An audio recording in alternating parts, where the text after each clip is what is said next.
Hello everyone and আসসালামু আলাইকুম। কেমন আছেন সবাই? আমি আশা আমার নতুন আরও একটা ভিডিওতে সবাইকে স্বাগতম। আজকের ভিডিওটা ভাগ্নির গায়ে হলুদ নিয়ে সাজিয়েছি আর ঘরোয়াভাবেই এই আয়োজনটা করেছি, তার সম্পূর্ণ ভিডিওটাই তোমাদের সাথে শেয়ার করব। আশা করছি আজকের ভিডিওটাও ভালো লাগবে। গায়ে হলুদের জন্য এখানে একটু পায়েস রান্না করে নিয়েছিল আর হচ্ছে একটা পুডিং বানিয়ে নিয়েছিল, আর এগুলো সব করেছিল হচ্ছে আমার বড় ননাসের মেয়ে। তো ও হচ্ছে পায়েসটা রান্না করেছিল আর পুডিং বানিয়ে নিয়েছিল, এখন এগুলোকে একটু ডেকোরেশন করে নিচ্ছে। এখানে আনারের বিচি দিয়ে বর আর বউয়ের নাম লিখে নিচ্ছে, জান্নাত প্লাস আরিয়ান। আর এরপরে হচ্ছে পুডিংটাও একটু ডেকোরেশন করে নিচ্ছে এই আনারের বিচিগুলো দিয়ে, চারদিক দিয়ে একটা মালার মতন করে দিয়েছে। তো কেমন হয়েছে বলেন তো? এদিকে গায়ে হলুদ উপলক্ষে তেহারি রান্না করা হবে, সেজন্য হচ্ছে মুরগির মাংসগুলোকে কেটে নিচ্ছে। এখানে কারেন্টের খুবই সমস্যা, একটু পর পরই কারেন্ট চলে যায়। এর মধ্যে কিন্তু কারেন্ট চলে গিয়েছে। ভাগ্নি এই যে ফল দিয়ে আরো একটা ডেকোরেশন করে নিল। তো যাই হোক, ডেকোরেশনটা কিন্তু আমার কাছে খুবই ভালো লেগেছে। এরপরে আঙ্গুর ফল দিয়ে আস্ত একটা আনারস সাজিয়ে নিয়েছিলাম হলুদ আর কালো আঙ্গুর দিয়ে। আর এখানে ছোট ছোট কয়েকটা মিষ্টিও নিয়েছি। আর কারেন্ট কিন্তু এর মধ্যে চলেই গিয়েছে, আর বাবুর্চি হচ্ছে বাহিরে রান্না করছিল। তো বাহিরে হচ্ছে কোনো রকম একটা লাইট জ্বালিয়ে দিয়েছিল অন্য বাসার লাইট থেকে। তো এই যে রান্নাগুলো করছে, প্রথমে হচ্ছে মুরগি মাংসটা লবণ দিয়ে মেখে তারপরে ভেজে নিচ্ছিল। ভেবেছিলাম আপনাদের সাথে হচ্ছে এই পুরো তেহারি রান্নার রেসিপিটা শেয়ার করব। ভাগ্য খারাপ, আমি ভিডিওটা পুরো করতে পারিনি, কারণ প্রচুর গরম ছিল আর বাহিরে যেহেতু রান্না করছিল ভিডিও করা খুবই কষ্ট হয়ে গিয়েছিল। এরপর গায়ে হলুদের আয়োজন তো কমপ্লিট। তো সবাই হচ্ছে কনেকে গায়ে হলুদ দেবে, এর জন্য প্রিপারেশন নিচ্ছিল।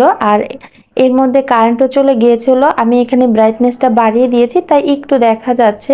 তো আমরা হচ্ছে অন্য বাসার থেকে একটা সাইড লাইন নিয়েছিলাম, তো এগুলো ছাদেই করব ভাবছিলাম। বাসার ভিতরে আপুর জায়গা ছিল না, তাই ছাদেই করব। এজন্য সব যে ফলগুলো সাজিয়েছিলাম সেগুলো ছাদে নিয়ে যাচ্ছিল। আর এখানে হচ্ছে আমরা ভাগ্নিকে নিয়ে যাব ছাদে। তো এখানে হচ্ছে সিঁড়িতে অন্ধকার ছিল, তাই আর খুব বেশি ভিডিও করলাম না, অল্প একটু করেছিলাম। আর এই তো আমরা ছাদে চলে এসেছি। আর এখানে যে ডেকোরেশনটা দেখতে পাচ্ছেন এগুলো কিন্তু সব আমরা নিজেরাই করে নিয়েছি। আর যেহেতু ঘরোয়াভাবেই করব তাই আর তেমন কিছু করা হয়নি, একদম সিম্পল ভাবে সাজিয়েছিলাম। এরপরে এক এক করে সবগুলো পাত্র রেখে দিচ্ছে এখানে।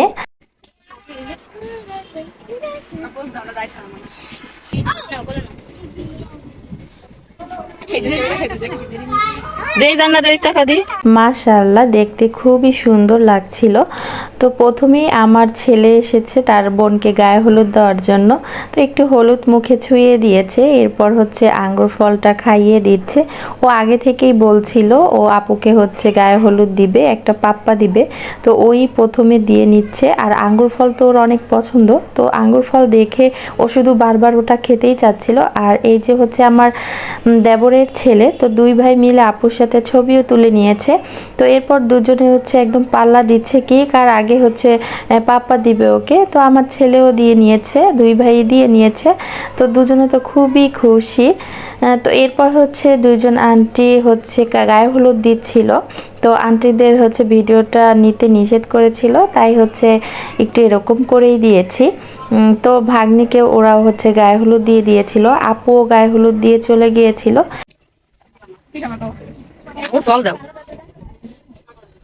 ওই দেখো করতেছি।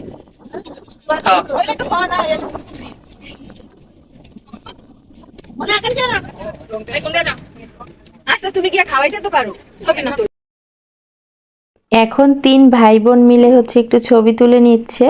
তো ওরা দুই বোন আর এক ভাই ছিল, তো দুজনই খুব খুশি বড় বোনের বিয়েতে।